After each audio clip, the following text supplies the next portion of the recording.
can wait. Ohio State tackles Michigan first. Columbus, Ohio. Urban Meyer had 2 reasons to celebrate following Saturday's rain-soaked win against Illinois. The first, Ohio State's victory clinched the East Division of the Big Ten Conference, securing a spot in early December's conference title game and achieving one of the program's annual preseason goals, to play for, and then win, a Big Ten championship. And then there was the second. Michigan had lost to Wisconsin. How long did the festivities last? It was just pretty quick, Meyer admitted post-game, still toweling dry. But it was nonetheless a celebration on 2 fronts, as the Buckeyes smiled at their rivals' misfortune and reveled in stabilizing a season that seemed destined for disappointment following the team's lopsided loss to Iowa earlier this month. We celebrated the chance that we are going to go to Indianapolis, which is a goal every year. And, yes, I was aware of Michigan, Meyer said. And then it's over. Now it's time to put our laser lights on our rival. Bowl projections. Ohio State remains on playoff track. Heisman survey. Oklahoma's Baker Mayfield no longer unanimous choice 1 to 130 re-rank. No changes at top after drama last weekend. Celebrate and then get back to business. And it's not Michigan, to be exact. Leave it to rivalry weekend, and this rivalry in specific, to erase states from the map. Michigan isn't Michigan around these parts, but the team up north. But Meyer has always done this. At Bowling Green, the Falcons' biggest rival, Toledo, was likewise referred to as the team up north. While at Utah, he referred to Brigham Young as the team down south. During his time at Florida, the Gators called Florida State the team to the west. You can tell it's rivalry week by Meyer's cadence, never long-winded in the first place. His sentence structure becomes even more staccato. This rivalry is not a one-week do, said Meyer. It's in your blood. It's in your DNA. The game always matters, maybe more now than in years due to the convergence of Meyer and Jim Harbaugh.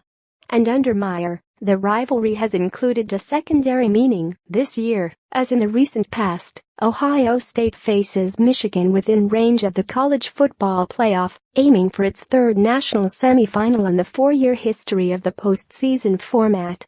To beat the team up north, that better happen, said linebacker Chris Worley. That's like law. You don't break that law.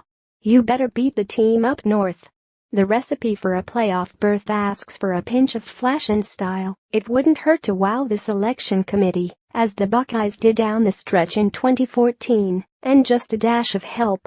9th in the most recent playoff poll, Ohio State will at most move up 1 spot in Tuesday's rankings, leapfrogging Notre Dame.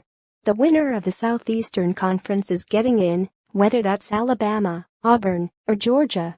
Likewise with the winner of the Atlantic Coast Conference, whether Miami, Florida, or Clemson.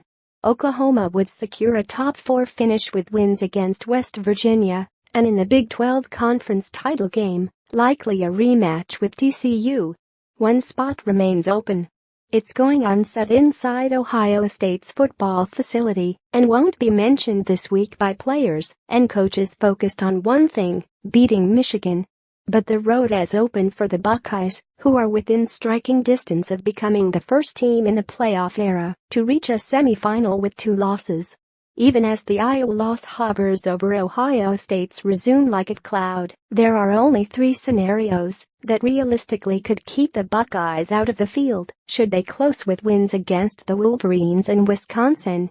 One is Alabama defeating Auburn on Saturday, giving the Crimson Tide the West Division, and then losing narrowly to Georgia in the SEC title game.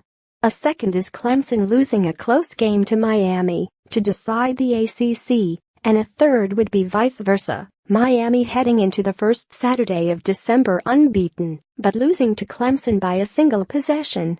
Each of the 3 scenarios could keep Ohio State out of the 4-team field, even if Alabama presents the most logical case for that 4th spot. The selection committee loves the Crimson Tide.